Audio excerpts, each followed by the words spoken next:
અમદાવાદ જિલ્લાના ધોળકા નગરપાલિકા ખાતે ચૂંટાયેલા પ્રતિનિધિઓ તેમજ ભાજપના સંગઠનના હોદ્દેદારોની આજરોજ અગત્યની એક બેઠક યોજાઈ હતી. તો ગતરોજ કોંગ્રેસ દ્વારા થયેલા વિરોધ પ્રદર્શન તેમજ બેહુદા વર્તન મામલે આજરોજ નગરપાલિકા દ્વારા તેને સખત શબ્દોમાં વખોડી કાઢવામાં આવ્યું હતું. તો બે મોઢાની વાતો કરતી કોંગ્રેસ વર્ષોથી સત્તા વિહોણી તેમજ પ્રતિનિધિ વગરની પોતાનું અસ્તિત્વ ટકાવી રાખવા હવાતિયા મારતી અને ચૂંટણી સમયે જ દેખાતી કોંગ્રેસે ખોટા આક્ષેપ કરી નગરપાલિકાને બદનામ કરે છે.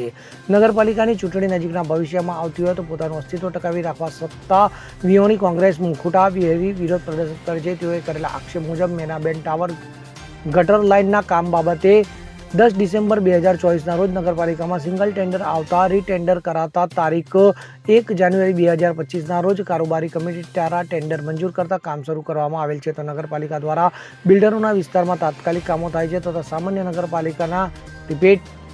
સામાન્ય નાગરિકોના વિસ્તારમાં કામ થતા નથી તેવા આક્ષેપો બાબતે નગરપાલિકા પ્રમુખ અશોકભાઈ મકવાણાએ જણાવ્યું હતું કે બિલ્ડર વિસ્તારમાં સરકાર દ્વારા 80/20ની યોજનાના કામો થયા છે તથા તેમને પરવાનગી આપવામાં આવે છે. તેની પણ નગરપાલિકા ફી લેવામાં આવે છે. તો બાકી 5 વર્ષ પછી તેઓને કામોની મંજૂરી આપવામાં આવે છે તથા સમગ્ર ધોળકા વિસ્તારમાં હાલ વિકાસના કામો અવિરત ચાલુ છે. તો શહેરના વિકાસમાં 9 કરોડ રૂપિયાના કામો પૂર્ણ થયેલ છે તેમજ બીજા કામોના આયોજન પણ કરવામાં આવેલ છે હોવાનું જણાવાયું હતું.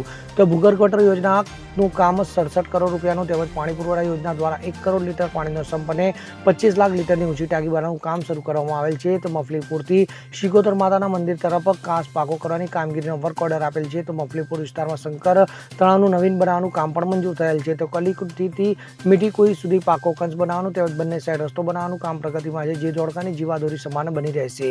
તો કોઈપણ જાતના ભેદભાવ સિવાય સમગ્ર પ્રજાજનોને માળખીય સુવિધા રોડ રસ્તા પાણી ગટરનો પૂરેપૂરો લાભ મળે તેવું આયોજન ગુજરાત સરકાર તેમજ સ્થાનિક ધારાસભ્ય કિરીટસિંહ ડાભી ભાજપના નેતા ભૂપેન્દ્રસિંહ ચુડાસમાના સાથ સહકારથી કરવામાં આવી રહ્યું છે. ત્યારે આજના આ કાર્યક્રમમાં કારોબારી ચેરમેન કિંજલબેન જોશી, સંગઠન પ્રમુખ સુનિલભાઈ પટેલ, રાજુભાઈ દેસાઈ, ભરતભાઈ પટેલ, કનુભાઈ પરમાર, કિરણભાઈ પટેલ અને ચૂંટાયેલા પ્રતિનિધિઓ હાજર રહ્યા હતા.